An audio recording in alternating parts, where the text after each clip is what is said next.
안녕하세요. 네, 거두절미하고 바로 수업으로 들어갈게요. 우리 지난 시간에 비열이라는 개념에 대해서 학습하기 위해서 여러분들이 탐구 하나를 했을 거예요. 제가 식용유와 그리고 물을 똑같이 200g, 얘도 200g 넣은 다음에 동시에 얘네들을 가열하기 시작해요. 그랬을 때 어떻게 온도가 변화하는지 관찰하는 실험을 했습니다. 여러분들이 그 실험을 통해서 같은 질량의 물질 그리고 같은 열량을 가했을 때 물질에 따라서 올라가는 온도 변화가 같은지 또는 다른지를 확인하는 그런 탐구 내용이었어요. 바로 비열에 대한 개념을 학습하기 위해서 미리 이제 해본 실험이었고요. 오늘은 실험 정리 같이 하시고 그리고 비열에 대한 개념 같이 알아볼게요. 엄청 중요한 그런 개념이라서 여러분들이 꼭 정확한 개념 머릿속에 넣고 가셔야 되고 비열은 중학교 3학년 때는 안 나와요. 그래서 지금 배우면 고등학교에 가야 이제 배울 수 있는 그런 내용인데 고등학교에 가면 오늘 여러분들이 배우는 이 내용보다 조금 더 난이도가 훨씬 사실 조금 더가 아니고 훨씬 더 난이도가 높아진단 말이에요. 그래서 여러분들이 그 전에 반드시 이 개념을 머릿속에 이해하고 가셔야 될 것 같아요. 그래서 열심히 수업 들으시라고 오늘은 제가 필기하면서 수업 진행할 거예요. 네, 지난 시간에도 우리 인트로 이렇게 이 그림 보고 인트로 시작했잖아요. 예를 들어서 자 잠깐 아침에 한 6시쯤에 해가 떴어. 그런데 그 햇빛이 유독 모래에만 쪼여지는 건 아니잖아요. 모래든 바다든 똑같은 양의 햇빛이 쪼여지고 있는데 왜 모래사장에 서 있는 이 친구는 모래가 너무 뜨거워서 발을 디딜 수가 없고 왜 바다에 있는 이 친구는요 굉장히 시원하다라고 이야기를 하고 있잖아요. 여러분들도 아마 해변에 가본 친구들은 모두 다 이런 상황을 이해를 할 거예요.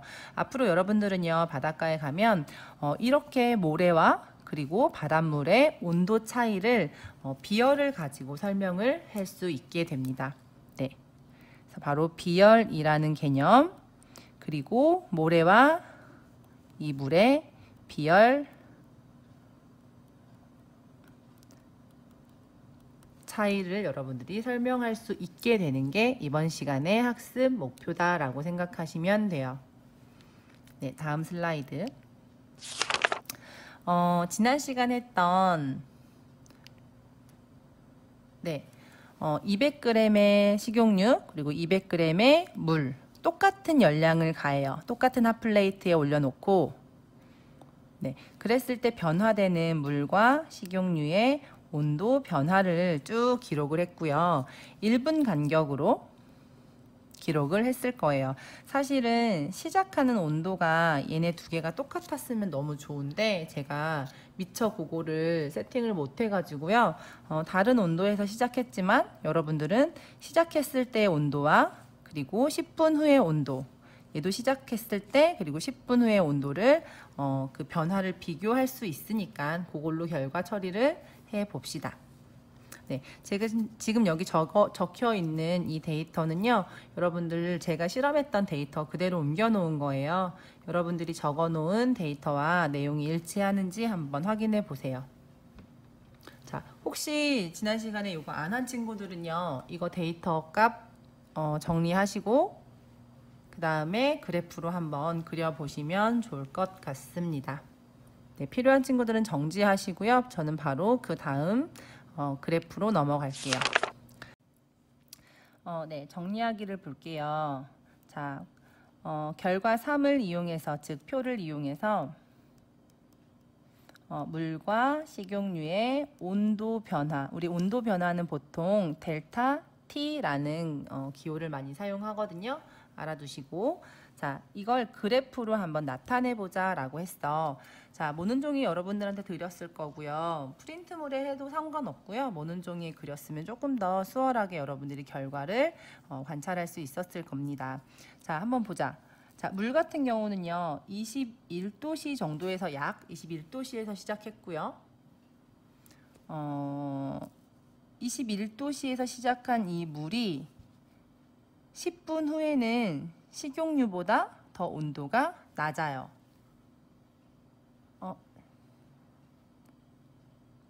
자, 식용유는요, 약 17도씨에서 시작했고요. 자, 시작과 끝을 보시면, 자, 요만큼. 자, 물보다 식용유가 10분 후 도달하는 온도가 더 크죠? 높죠? 자, 물은 요만큼 변했는데요. 식용유는 조금 더 많이 변했어요. 자, 똑같은 질량, 200g, 200g, 그리고 똑같은 열량. 을 가했는데 온도 변화가 물과 식용유가 다르다. 이게 이제 포인트입니다. 그래서 물질에 따라서 질량도 같고 같은 열량을 가했지만 어떤 물질이냐에 따라서 온도 변화가 다를 수 있다. 이 개념을요, 우리는 비열이다라고 이야기를 할 거예요. 자, 그러면 비열 개념 정리하기 전에 탐구하기 문제 4가지 해석하고 가겠습니다. 가열 장치로 가열하는 동안 물과 식용유에 가한 열량의 차이가 있냐라고 물어보는 질문에 대부분의 친구들이 뭐라고 썼냐면 아니요 라고 썼어요. 뭐 틀린 건 아니에요. 그런데 이왕이면 조금 왜 아닌지 구체적인 설명을 좀 적어줬으면 좋겠는데 굉장히 여러분들이 단답형으로 답을 적었더라고요. 자, 저는 어떻게 적었냐면요. 우리 지금 같은 시간 동안, 즉 10분 동안 똑같은 가열 장치를 이용했잖아요. 그래서 우리는 가해진 열량이 가해진 시간과 가해준 그 장치가 똑같기 때문에 같다라고 여러분들도 아마 그렇게 생각해서 아니요라고 적어놨을 거예요. 네, 이렇게 정리해 놓으시면 되고, 제가 이렇게 빠르게 넘어갈 건데요. 제가 정리해 놓은 탐구 보고서 올려놓을 거거든요. 여러분들 거랑 제 거랑 한번 비교해서 추가 설명 적어 놓으시면 좋을 것 같아요. 자, 두 번째 질문은, 자, 그렇다면 같은 열량을 가했을 때 두 물질, 물과 식용유의 온도 변화는 어떻게 다른지 설명해 보자고 했으니까 조금 이거는 구체적으로 설명을 했어야지. 자, 어떻게 달랐죠? 네, 물은 식용유보다 온도 변화가 더 적게 일어났어. 그래프 그렸을 때 얘가 물, 그리고 이게 아마 식용유일 거예요. 자, 지금 얘는 시작점을 같게 그렸으니까 제가 이렇게 그렸어요. 자, 물이 변한 온도 변화에 비해서 식용유가 변한 온도의 변화가 더 크다는 걸 확인을 하셨을 거고요. 그거를 이렇게 서술하셨으면 되죠. 물보다 식용유의 온도 변화가 더 크다. 네, 이렇게 체크해 놓으시고, 자, 3번은 잘 썼어. 자, 얘도 지금 똑같이 10도에서 시작해서 4분 후에 물이 도달한 온도, 그리고 기름이 도달한 온도가 서로 다르다라는 그래프, 요거 지금 똑같이 그려놓은 거고, 물이 10도씨 변할 동안 기름은 약 20도씨 변했다라는 걸 확인할 수 있어요. 자, 이 온도의 변화를 가지고 우리는 비열을 비교할 수 있게 될 거예요. 조금 이따가 비열의 개념 배우고 나서요. 네. 자, 어쨌든 지금 물과 기름 비교하시면 똑같은 열량, 똑같은 질량에 같은 열량을 가했을 때 기름이 좀 더 쉽게 빠르게 온도가 올라가더라, 이렇게 해석하시면 되겠습니다. 자, 마지막 문제는요. 같은 질량의 물과 식용유를 같은 온도만큼 높이는 데 필요한 열량이 어느 것이 더 큰지에 대한 질문이에요. 이거 어떻게 해석하면 돼? 자, 그래프로 갈게요. 네, 그래프는 표로 가보자. 자, 지금 물이요. 잘 봐봐. 색깔 좀 바꿀게.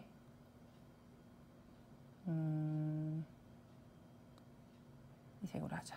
자, 물이 21.8도에서 75.9도까지 증가하는데, 자, 75.9 빼기 21.8 하면 몇 도야? 54.1도시죠. 즉 54.1도씨 증가하는데 총 걸린 시간이 10분이래요. 물은. 자, 그렇다면 식용유도 여기에서 시작해서 플러스 54.1도씨 증가하는데 똑같은 온도만큼 증가하는데 얼만큼의 시간이 걸렸는지를 한번 찾으시면 되잖아요. 자, 17 더하기 54.1도 하면 몇이야? 71점?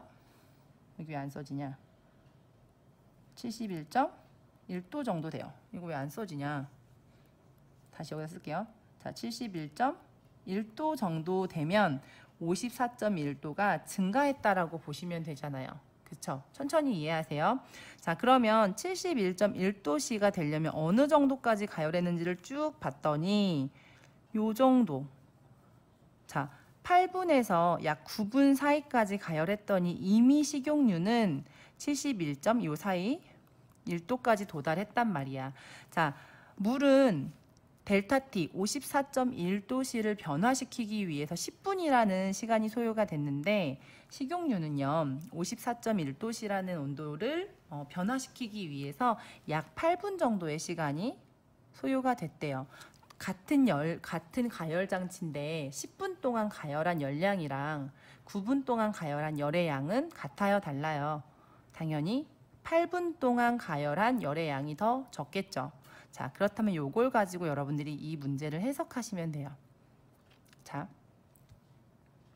같은 질량의 물과 그리고 식용유를 같은 온도만큼 높이는데, 즉 델타 T를 54.1도씨만큼 높이는데 물은 10분 동안 가열해야 54.1도가 올라갔고 변화량입니다. 이거는.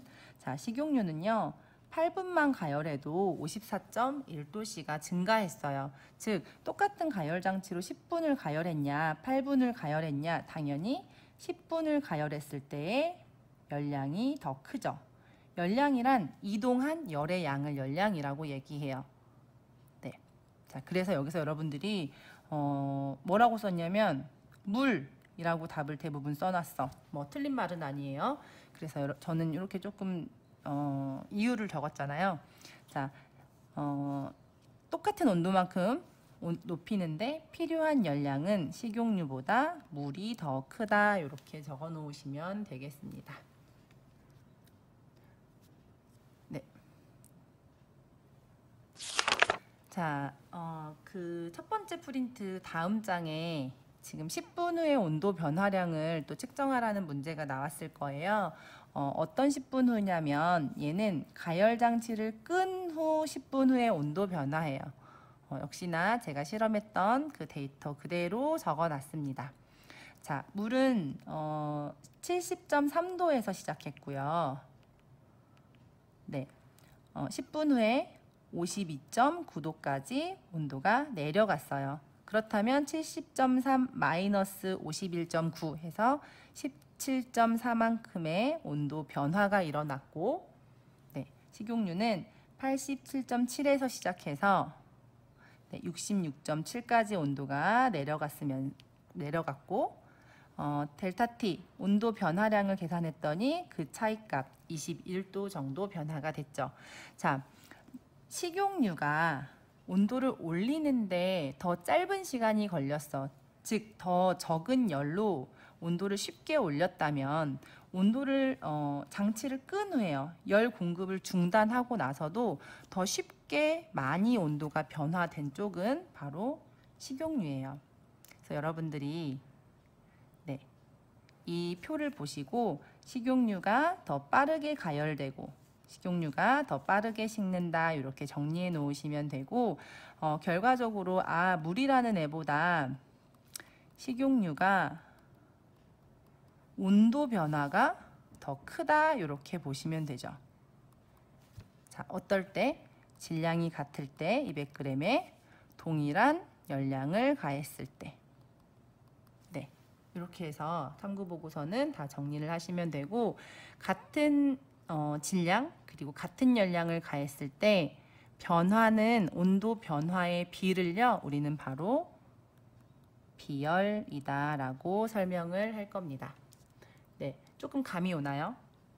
네, 지금 오늘 이제 막 수업을 듣고 연락한 친구들 중에서 너무 어려워가지고 진짜 무슨 말인지 모르겠다 하는 친구들이 있었어요. 근데 비열은 오늘 수업할 거라서 미리 비열까지 공부할 필요 없고요. 여러분들은 탐구 보고서만 잘 해석하셔서 우리가 어떤 것을 알아내기 위해서 이런 실험을 했고 그 결과를 통해서 어떤 내용을 알아냈는지 그런 것만 이렇게 하셨으면 돼요. 자, 지금부터 이제 비열에 대해서 이론적인 설명을 하겠습니다.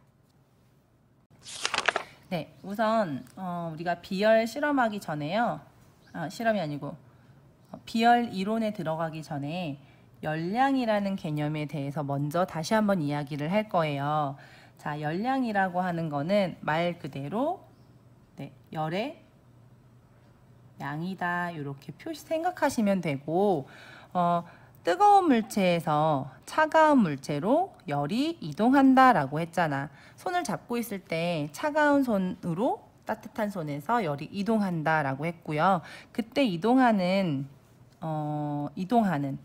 열의 양을 열량이라고 말을 해요. 차가운 물질의 경우는 얻은 열의 양을 열량이라고 말할 거고 뜨거운 물체와 같은 경우는 잃어버린 열의 양을 열량이라고 표현을 하시면 됩니다. 자, 열량의 단위는요. 자, 이 CAL이라고 써 있는 거 뭐라고 읽어? 그렇지. 칼로리라고 읽어요.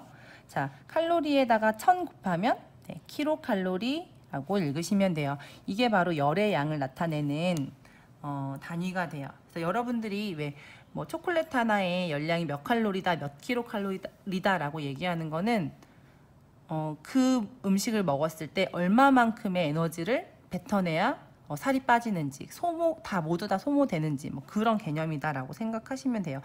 기술과정 시간에 다 배우셨죠? 네. 자, 여기 괄호 안에다가 친구들이 미처 1칼로리라고 쓴 친구들이 별로 없어. 물론 숙제는 아니었지만 자, 1칼로리의 양은 어느 정도의 양이냐면 물 1g의 온도를 1도씨 높일 수 있는 열의 양을 1칼로리라고 정의를 하고요. 그걸 기준으로 이제 열량을 계산을 하시면 돼요. 자, 열량과 뭐라고 해야지? 열량과 온도 변화와의 관계, 그리고 물질의 질량과 온도 변화와의 관계에 대해서 이야기를 해보자. 자, 지금 요거 2개 볼게요. 여러분들 교과서에 있는 그림이고, 자, 물 1kg, 물 1kg. 지금 질량이 같아. 자, 질량이 같다면 한쪽에는 1kcal의 열량을 가해줬고 한쪽에는 2kcal의 열량을 가해줬어. 그랬더니 여기는 1도씨 변화됐고요. 온도가 여기는 2도씨만큼 델타 T가 올라갔대요. 즉 질량이 같을 때, 네, 물질의 질량이 같을 때 물질이 흡수한 이 열의 양이 크면 클수록 온도 변화는 크다라는 게 온도 변화와 물질을 가열했을 때 그 관계예요. 다시 한번. 자, 똑같이 1kg, 1kg이야. 근데 1kcal를 가해준 쪽보다 더 많은 열량, 2kcal를 가해준 쪽에 온도가 더 많이 변했다라는 얘기고, 자, 그렇다면 잠깐 지울게요. 자, 이번에는 여기 2개 보세요. 자, 이번에는 뭐가 같냐면, 네, 흡수한 열량이 같아. 자, 똑같이 2kcal 를 가해줄 건데 이번에는 질량이 달라요. 얘가 1kg, 얘가 물 2kg이야. 똑같은 열량을 가했을 때 질량이 작은 쪽이 더 많이 올라갔고요. 질량이 큰 쪽이 더 온도 변화량이 적어요. 델타 T를 비교하면. 네. 자, 지금 이 부등호 서로 반대죠. 그 말은 흡수한 열량이 같을 때, 흡수한 열의 양이 같을 때 물질의 질량이 작을수록 온도 변화가 더 크다라는 이야기입니다. 그래서 우리가 열량의 기호를요 보통 Q라고 쓰거든요. 그래서 이 Q 열량은 델타 T 온도 변화에 비례하고요. 자, 이거 전제 조건이 붙어요. 물질의 질량이 같을 때. 자, 흡수한 열량이 같을 때 질량의 기호는 우리가 M 써요. 소문자. 질량은 온도 변화분의 1에 비례한다. 즉 반비례 관계다라고 정리해 놓으시면 되겠습니다. 자, 이거 제가 여러분들 프린트물 정리한 다음에 그거 스캔 뜬 거예요. 그래서 요거 그대로 보시면서 결과 정리 같이 하시면 돼요. 넘어갈게요. 자, 교과서에 보면 이 남자아이가 질문을 해요. 자, 질량이 같은 그렇다면 지금 우리가 앞에서는 질량이 다른 두 물 또는 가해준 열량이 다른 두 물체 얘네들의 온도 변화를 비교했다면 네, 이 남자친구가 궁금해하는 거는 질량이 같은 두 물질에 또 같은 열량을 가한다면 그랬을 때 온도 변화도 같을까? 라는 질문을 하는 거예요. 자, 그랬더니 여자친구가 물질의 질량과 가한 열량이 같더라도 뭐에 따라? 네, 물질의 종류에 따라 온도가 올라가는 정도가 델타 T가 다르다라고 이야기하고 있습니다. 자, 이 개념이 바로 계속 이야기해요. 비열에 관련된 개념이에요. 네, 지금 이 다음 슬라이드에서 비열과 그리고 열량, 질량, 온도 변화와의 관계를 식으로 하나 나타낼 건데 미리 이야기하면 비열이 기호로 C거든요. 자, 비열은 질량 곱하기 델타 T분의 Q가 뭐라고 했지? 열량. 자, 이거야. 관계식을 쓰면. 자, 그러면 지금 봐봐. 질량과 가한 열량이 같더라도라고 했잖아요. 얘랑 얘가 같더라도 이 C라는 비열 값은요. 온도 변화와 반비례한다. 즉 얘네 둘이 같더라도 이 값은 이 온도 변화에 따라 달라진다. 즉 온도 변화가 식용유랑 물이 달랐으니까 즉 종류에 따라 비열은 달라진다라는 거예요.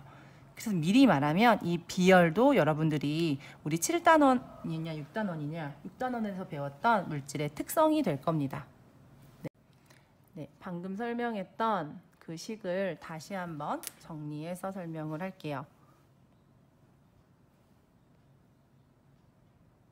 네, 자, 비열이라고 하는 거는 정확한 개념은 물질 1kg의 온도를 1도씨 높이는 데 필요한 열의 양을 비열이라고 얘기해요. 자, 열량의 단위는 우리 킬로칼로리라고 얘기했잖아요.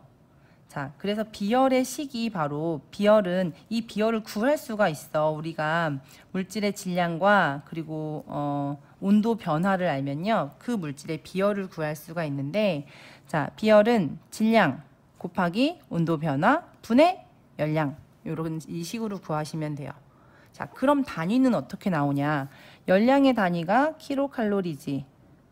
질량 단위가 그램인데 여기가 킬로칼로리이기 때문에 킬로그램 쓰셔야 돼요. 자, 물질 1kg의 온도를 1도씨 올리니까. 자, 온도 변화의 단위는 도씨예요. 자, 그럼 얘네들을 다 합치면 킬로칼로리 퍼 킬로그램 곱하기 도씨 이렇게 표시하면 이게 비열의 단위고요. 킬로 상쇄될 수 있어서 칼로리 퍼 그램 곱하기 도씨 이것도 비열의 단위가 됩니다. 그래서 단위 반드시 기억해 놓으세요. 자, 이 비열을 기호로 나타내면요. C는 M 델타 T분의 Q다 이렇게 해서 이거 외워 놓으시면 돼요. 네, 사실 여러분들 옛날 선배들은 열량에 대한 개념을 굉장히 깊이 자세히 배웠어요. 그래서 열량을 구하는 공식이 Q는 C, M, 델타 T 이거였단 말이야. 그래서 요 식에서 C만 남기고 이렇게 이항해 주면 되잖아요. 그래서 Q는 CMT 요거 외우셔도 되고 C는 MT분의 Q 요렇게 외우셔도 돼요. 여러분들이 이제 편한 쪽으로 외우시고 수학이 조금 되는 친구들은 이렇게 변형시킬 수 있으니까. 자, 그래서 다시 설명을 할게. 비열이라고 하는 애는요. 물질 1kg의 온도를 1도씨 높이는데 필요한 열량이라고 얘기했잖아. 물질마다 그 물질 1kg를 1도씨 높이는데 필요한 열량이 다 달라. 그래서 얘가 물질의 특성이다 라고 다시 한번 이야기를 합니다. 자, 여러분들 그러면 그러면 식용유랑 그리고 물을 비교했을 때 자, 똑같이 200g, 얘도 200g의 그 물을 같은 온도까지 높이는데 누가 더 열량이 많이 필요했어? 그치? 똑같이 아까 54.1도씨의 델타 T 온도 변화를 시키는데 식용유는 8분 걸렸었고요. 물은 10분 걸렸었잖아요. 맞아요? 기억나시죠? 자, 그래서 이만큼 동일한 온도를 올리기 위해서 물이 더 많은 열이 필요했기 때문에 자, 필요한 열량, 똑같은 온도를 올리는데 필요한 열량이라는 그 비열의 개념은 물이 식용유보다 크다라고 정의하시면 돼요. 네, 이렇게 하나만 더 정리해 놓을게요. 자, 흡수한 열량과 물질의 질량이 같다면 자, 우리가 식용유와 물에서 동일한 열량을 가해줬고 동일한 질량을 가지고 실험했을 때 비열과 온도 변화는 얘랑 얘가 같은 양이니까 비열과 온도의 변화는 반비례한다. 즉 온도 변화가 즉 비열이 큰 애는 온도 변화가 적고 비열이 낮은 애는 온도 변화가 크다라는 거야. 비열이 작을수록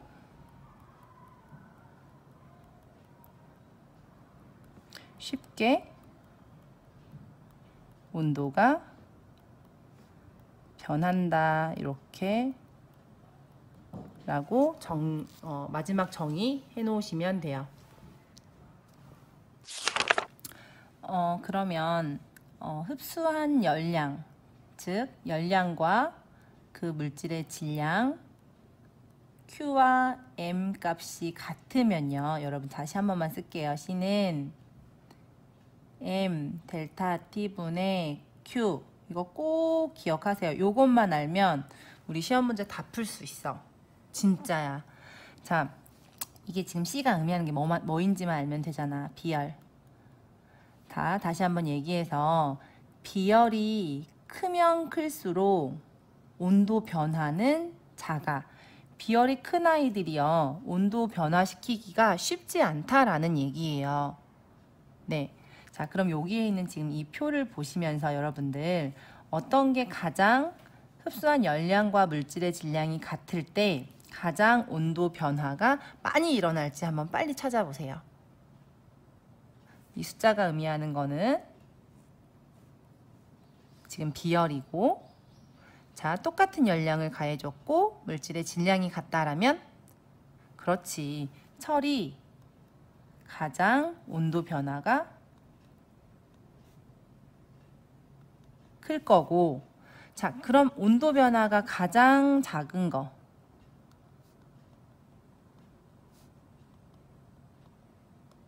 누굴까?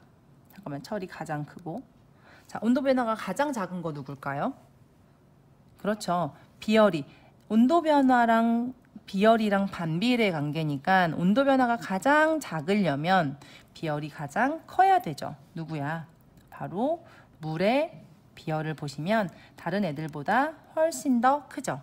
그래서 물이 델타 T가 온도 변화가 가장 작다라고 여러분들 찾으시면 돼요. 자, 델타 T가 지금 뭔지 모르는 친구들이 분명히 있어. 그래서 델타 T라고 내가 말하는 순간부터 막 집중이 안 되는 친구들이 분명히 있을 거예요. 델타 T는 온도 변화다. 꼭 기억해 놓으시고 수업 계속 들으시면 되겠습니다. 조금만 더 할게요. 자, 물의 비열 같은 경우는 앞에서 1kcal per kg 도시라고 이야기했어. 우리 1칼로리를 정의할 때요. 바로 물이 1g이 1도시 올라가는데 필요한 열량이 1칼로리였잖아요. 그래서 물의 비열은 킬로칼로리로 바꿔줄 뿐이야. 1kcal per kg 도시다 라고 이렇게 적어 놓으시고, 자, 물은 아까 봤지만 다른 물질들보다 비열이 큰 편이에요. 제일 커요. 자, 세상에서 제일 비열이 큰 물질이 바로 수소기체고요. 아마 수소기체 다음으로 누가 크냐라고 물어보면 물이라고 대답해도 아마 맞을 것 같아요. 네, 뭐 어쨌거나 자, 물의 비열은 1kcal per kg 도시. 물은 다른 물질보다 비열이 큽니다. 자, 비열이 크기 때문에, 비열이 크면 온도 변화가 잘 돼, 잘 안 돼? 잘 안 되죠. 그래서 온도 변화가 잘 일어나지 않고요. 자, 이 물의 비열이 크기 때문에 나타나는 현상들 이야기해 보면요. 우선 첫 번째로 해수욕장에 갔을 때 모래사장이 뜨겁고 바닷물이 차가운 이유죠. 자, 모래와 그리고 물과의 비열을 비교했을 때 물의 비열이 더 커. 즉, 물이 온도 변화가 작아요. 즉, 똑같은 햇빛을 받았지만 물은 빨리 뜨거워지지 않기 때문에 차가운 거고요. 모래는 비열이 작아서 빨리 뜨거워지기 때문에 훨씬 더 뜨거운 거예요. 바닷물, 물론 소금이 섞여 있긴 하지만 물의 비열이 1kcal 단위 생략합니다. kg 도시 이라면 모래는요 어느 정도냐면 0.2 정도밖에 안 돼요. 그래서 훨씬 온도 변화가 큰 아이고, 자, 정리 쭉 해놓은 거고, 두 번째 얘는 뭐냐면 낮에는 모래의 온도가 더 높아요. 근데 모래가 온도가 빨리 높아지기도 하지만 빨리 식기도 하잖아요. 온도 변화라는 거는 높아지는 것도 온도 변화지만 낮아지는 것도 온도 변화거든요. 그래서 낮에는 모래가 빨리 뜨거워져서 더 높아. 근데 밤에는요 모래가 빨리 식어버리기 때문에 바다의 온도가 모래보다 더 높아요. 바다는 서서히 가열돼서 서서히 식는데 그 이유가 바로 물의 비열이 크기 때문이다 라고 이해하시면 돼요. 자, 그래서 이것 때문에 낮에는 해풍이 불고 밤에는 육풍이 분다라는 이야기를 합니다. 요거 다시 설명할 테니까 잘 들으세요. 자, 이쪽이 지금 육지, 여기가 바다. 자, 육지의 온도는 낮에 더 뜨거워요. 자, 여러분들 뜨거운 공기는 어디로 가? 위로 가지. 상승. 자, 그럼 여기에 공기가 비잖아요, 지금. 여기 있는 공기가 올라가 버려서 바다 쪽에 있는 찬 공기가 육지 쪽으로 불어오죠. 자, 불어오는 그 근원지를 근원지가 해. 그래서 바다에서 불어온다. 그래서 해풍이라고 얘기하고, 밤에는 여기가 빨리 식었잖아. 바다는 따뜻해. 따뜻한 쪽의 공기가요 위로 상승하고, 네. 자, 그럼 여기 비어 있는 공간을 육지 쪽에 있는 찬 공기가 채워주죠. 그래서 육지에서 불어오는 바람이다. 그래서 육풍이다 라고 불러요. 그래서 낮에는 해풍이 불고 밤에는 육풍이 부는 이유, 바로 모래와 물의 비열 차이 때문이다 라고 설명하시면 돼요. 모래와 물의 비열 차이. 펜 색깔을 좀 바꾸고 싶은데 이거 펜 색깔 한번 바꾸기가 쉽지가 않아. 좀 별로야. 자, 물의 비열 때문에 나타나는 현상 세 번째는요, 바로 몸속에 있는 물이 어떤 역할을 해주냐면 바로 체온을 유지해주는 역할을 하죠. 우리 몸속에는 약 70%의 물이 들어있잖아요. 물이 비열이 낮아서 온도 변화가 막 들쑥날쑥하면 우리 몸이 막 뜨거워졌다가 차가워졌다가 그럴 텐데, 다행히 물의 비열이 굉장히 높아가지고요. 비교적 엄청 높은 편이에요. 1이라는 숫자가. 자, 그래서 몸을 이루고 있는 물의 온도가 빠르게 올라가거나 또는 빠르게 내려가지 않아서 우리가 체온이 항상 일정하게 유지되는데 중요한 역할을 하는 거죠. 자, 이거 상식입니다. 물의 비열 때문에 나타나는 현상, 해수욕장에서 모래가 뜨거운 이유, 낮에 해풍이 불고 밤에 육풍이 부는 이유, 그리고 몸속에 있는 물 때문에 바로 체온이 항상 일정하게 유지되는 이유, 바로 물의 비열이 어떻기 때문에 네, 높기 때문에 나타나는 현상이에요. 네, 다음. 자, 마지막으로 비열의 특징만 하고 끝낼게. 자, 그래서 지금까지 한 이 비열의 특징을 살펴보시면 비열은요, 물질마다 달라요. 식용유, 물, 모래, 알루미늄 모든 물질마다 그 특정한 비열 값을 가지기 때문에요. 비열은 물질의 특성이다. 라고 여러분들이 하나 더 물질의 특성을 이제 이해하고 계시면 되고, 자, 일반적으로 액체의 비열이요, 고체의 비열보다는 커요. 그냥 일반적인 내용이에요. 생각해봐. 고체는 입자들이 막 따닥따닥 붙어 있어. 그래서 열이 훨씬 빠르게 전달되기 때문에 온도 변화가 클 거고요. 액체 같은 경우는 부피가 크고 그 입자 사이의 간격이 멀기 때문에 열의 전달이 비교적 느리겠죠. 그래서 고체에 비해 액체가 일반적으로 비열이 작다라고 해놓으시면 되고, 혹시 여기 앞에 있는 표 기억하시는지 모르겠지만, 자, 물의 비열이요, 얼음보다 더 작아요. 그 이유는 물 같은 경우는 얼었을 때 부피가 더 커지잖아요. 공간이 더 많이 생기잖아요. 그래서 열 전달이 조금 느리다라고 여러분들 이해하시면 돼요. 비열이 클수록 온도를 높이는데 더 많은 열량이 필요하므로 온도가 더 잘 변하지 않는다. 요거는 이제 전체적인 전반적인 정리하는 내용이었습니다. 네, 조금 어렵죠. 사실 비열이 많이 어려워가지고 시험 문제는 진짜 쉽게 냈거든요. 다시 한번 얘기해보자. C, 비열은 M 곱하기 델타 T분의 Q. M이 의미하는 질량, 온도 변화, 가해준 열량, 그리고 비열. 비열을 구하기 위해서 이 세 가지 값만 알면 비열 뚝딱 구할 수 있고, 비열을 알면 온도 변화가 누가 더 크고 작은지까지 알 수 있어요. 굉장히 문제 쉽게 냈어요. 사실 제가 쉽게 냈어도 여러분들이 어렵게 풀면 어려운 거겠지만 진짜 이것만 알면 다 풀 수 있게 문제 냈단 말이에요. 그래서 비열 포기하지 마시고 C는 MT분의 Q 이거 꼭 외우고 시험 보러 들어가세요. 자, 마지막 스스로 확인하기까지만 하고 끝낼게요. 자, 교과서에 있는 스스로 확인하기 문제입니다. 자, 물질 1kg의 온도를 1도씨 높이는 데 필요한 열량을 우리는 뭐라고 부른다? 그렇지. 비열이라고 부르고요. 자, 질량이 같은 두 물질이 전제 조건이 반드시 들어가야 돼요. 같은 열량을 얻었을 때 비열이 큰 물질의 온도가, 자, 비열이 커. 온도 변화와 비열은 무슨 관계? 반비례 관계. 이거 알려면 어떻게 하면 돼? C는 M 델타 T분의 Q.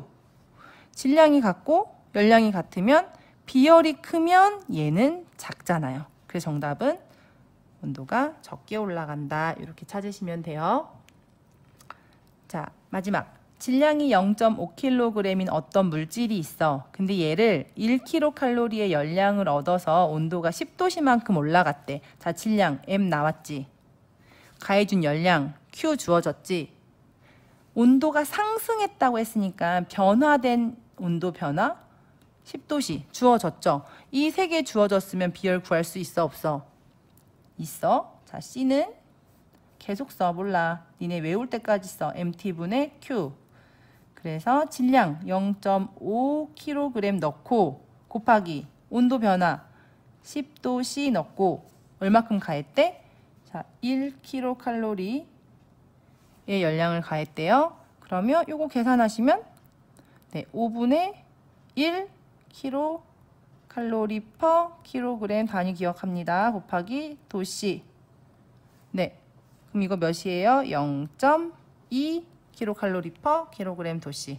이렇게 나오죠. 이렇게 비열을 구하는 것까지 제가 수업 시간에 모두 다 다뤘으니까 비열 관련된 시험 꼭 다 맞으세요. 네, 진짜 사실 쉽게 냈어요. 자, 이렇게 해서 오늘 수업은 마무리하겠습니다. 내용이 조금 많긴 했는데 너무 중요한 거라서 네, 꼭 다시 한번 복습하시고 모르면 다음 주 학교 나왔을 때 질문하시고요. 지금 코로나 확진자 너무 많아요. 꼭 조심해서 우리 학교에 계속 나올 수 있게 학교에서 볼 수 있도록 합시다. 자, 오늘 수업 여기까지 할게요. 안녕.